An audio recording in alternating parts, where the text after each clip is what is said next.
afternoon to you all, Honorable Vice Chancellor, esteemed guests, respected faculties, and above all, my dear students. It is both honor and privilege to stand before you today as we gather to commemorate National Youth Day, which marks the birth anniversary of one of the greatest visionaries of modern India, Swami Vivekananda. On this special occasion, we reflect not only on the life and teachings of this remarkable spiritual leader, but also on the boundless potential of our youth, who are the torch bearers of our nation's future. Swami Vivekananda's words still resonate in the hearts and minds of millions, inspiring generations to pursue knowledge, embody strength of character, and foster a sense of duty towards society. His famous speech in the Parliament of the World's Religious in Chicago in 1893 remains one of the defining moments in the history of Indian intellectual thought and global spiritual change. I quote Swamiji's inspiring line from his speech where he said, "You are the creators of your own destiny." Simple yet profound. And today, as students and teachers, each of you stand at crossroads where your choices will shape not only your lives, but the world we live in. In today's world, things move fast. We are constantly bombarded with information, new technologies, shifting social dynamics, and more questions than answers. In such a whirlwind, it is easy to lose sight of what really matters. But I believe that each one of us has the ability to make a difference, to take the strengths we have within and use them not just for personal gain, but to uplift the world around us. Swami Vivekananda spoke about knowledge, but he emphasized more on deeper purpose of education. He said, education is the manifestation of the perfection already in man. To me, that means education is not just about learning what's written in textbooks, but about discovering who are truly are and what we can give back to the world. It is about discovering our true potential, not just as students, but as a human beings. It is about asking ourselves, how can I contribute? How can I help create a more just, kind, and compassionate society? That's why on this National Youth Day, I want to speak directly to you, the youth and the educators who guide them. You are the lifeblood of our society. You are the ones who will define the future. Swami Vivekananda believed that youth were India's greatest strength. To the students, I ask you to remember that your time here at university is not just about earning degrees or achieving the next milestone. It is time for self-discovery, a time to challenge yourself, to explore your interest, to understand your strengths and weaknesses. It is a time to ask questions, take risk, and step outside your comfort zone.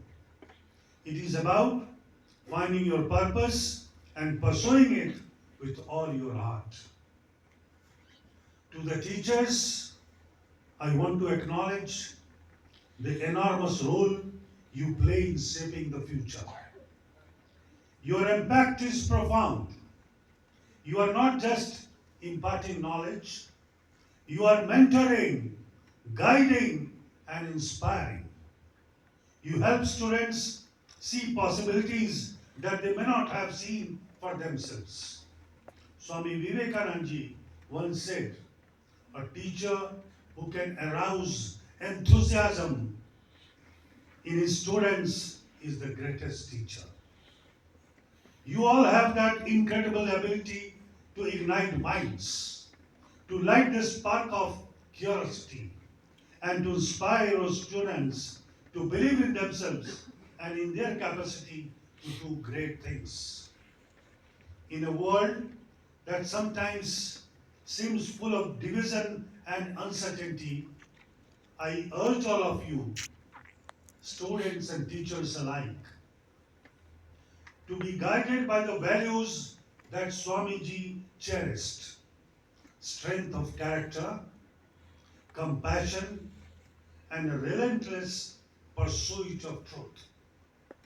These are the qualities that can help us navigate even the most challenging of times. The world needs people who are not just intelligent, but who are kind and just, who are willing to stand up for what's right and even when it is hard. During my tenure as a judge, I've spent a lot of time reflecting on justice, fairness, and the rule of law. But I have also come to understand that justice is not something that can be fully realized in courts only. True justice begins in the hearts of each of us. It begins when we treat others with respect, when we stand up for what is right, even when it is difficult. It grows when we act not out of convenience, but from a place of integrity and compassion. It is a common misconception that justice is blind, what we talk every day. In the statues, recently there was a news flash regarding the then CGI Dr. Chandrachud, that black ribbon has been removed. It was known as that justice is blind. Therefore, the Chief Justice of India, he said, no, justice is not blind. But that was his interpretation. That was his view. What I say is, justice is blind, it is a misconception, but in truth, it should be empathetic. It should understand the plight of the weak, the aspirations of the downtrodden, and the desires of the common man. It is only when justice sees all and understands all that truly fulfills its purpose. Then it is justice. On this auspicious day, I have come here to open all unattended doors of justice and provide an opportunity to the youth who are the foundation of our society and educators who shape the future of our society by medium of my book, Nyay Pathak. What is that? Now, let me tell you, on 3rd of January, I had authored one book, Nyay Pathak, that was launched by Honorable the Chief Justice of Jharkhand High Court. I have just a copy of it.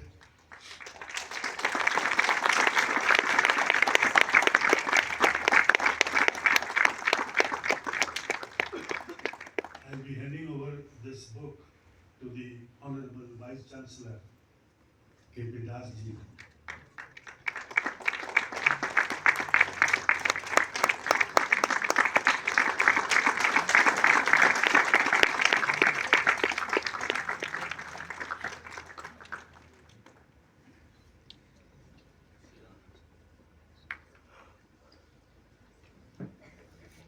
न्याय पथ के पथिक. The title of the book, of course, it is in Hindi, but the book is not in Hindi. It is a compilation of my lead judgments, which have been affirmed up to the apex court, and many of the judgments which are now law of the land.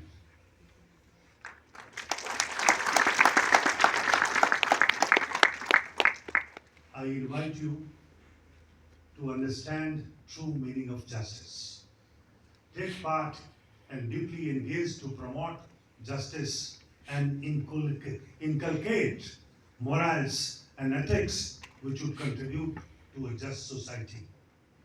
Swami Vivekananda's famous call to nation, arise, awake, and stop, not until the goal is reached. So we have to work until we achieve our goal. Nobody can stop us. This is not just a motivational slogan. It is a challenge to each of us. It reminds us to lead a consistent and disciplined life. Most students have difficulty in maintaining consistency. To them, I would say a disciplined man is a consistent man. Bhagavad Gita says, Rag Dvesh Viyuktastu Vishanindriyan Srana Atmavashe Buddhe Atma Prasadam Gachati. This sloka translates that a disciplined person moves among sense objects without being attracted or repelled by them. Discipline isn't just about following the rules. It is about cultivating self-control, focus, and a sense of responsibility in all that we do, which is the key to unlock our potential. It empowers us to turn dreams into reality, build character, and contribute meaningful to society. It enables us to push ourselves beyond our limits, to pursue our dreams with passion, and to never settle for anything less than our best. And this journey, remember that every step, no matter how small, brings you closer to realizing the person you meant to be. So, as we mark National Youth Day today, let's remember that the path forward is not just about what we achieve for ourselves, but about what we can give to the world, our contribution. It is said, don't say that what the nation has given to you. Always feel that what you have contributed to the nation. Each of you, in your unique way, has the power to make a lasting difference. Whether it is through your work, your ideas, your relationship, or your actions, never underestimate the power you have to change the world. Before I conclude, I would like to say something what Vivekananda ji said and what he felt in the famous Chicago conference. When I was sitting with the Honorable Vice Chancellor and along with the other faculties, I found one female teacher and I asked her, is there only one female teacher? Ms. Bhattacharya was there. She said, no, many others are there, but they must be sitting in the hall. I find here many of them. What I have to say, that it is good that out of the total number of faculties here, sizable amount is of the female teachers. They are more in numbers. The message what I want to give is, what was the feeling of Swami Vivekananda ji while he was in America, the Chicago conference? What he said? He had praise for all the women in the US, all over world. And what he said? He said, you are not only the beauty queens, you are the Ambas, you are the Durgas. And the respect we have that you are the builders of the modern nation. Unless and until there is a participation of the females in each and every step of our society, we cannot think of any progress. So whenever, either in the university or in any part, government jobs or as a society in the whole, we cannot overlook the role of the females. I have all respect for the females. Let us all together carry forward the spirit of Swami Vivekananda, his courage, his vision, and his unshakable belief in the youth, to make this world a better place for generations to come. May each one of you be blessed with strength, clarity, and purpose in all that you do. Thanking you all. Johar, Pranam, Namaskar, Jai Hind.